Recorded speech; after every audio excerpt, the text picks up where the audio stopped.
Good morning guys! Ulan na morning sa lahat.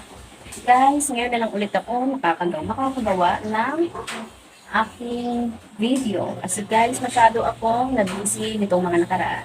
Sobrang nabusy sa trabaho guys. Kaya guys, ngayon na lang ulit ako gagawa ng video. At sana guys, ay patuloy nyo pa rin akong suportahan sa aking mga video guys. Panoorin nyo pa rin aking mga video guys.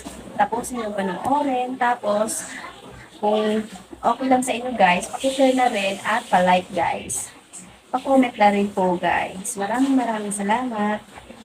Paalala lang din guys, ngayon, lalong-lalo na at laging umuulan ngayon. Ang lakas pa man din ng ulan guys. Mag-iingat ang lahat. Pag aalis guys, magdala ng palo.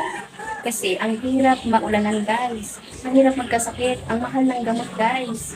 Ang mahal pang magpa-doktor pag talagang lumala ang sakit guys. Kaya, pakiusap ko sa inyo, mag-ingat kayo guys.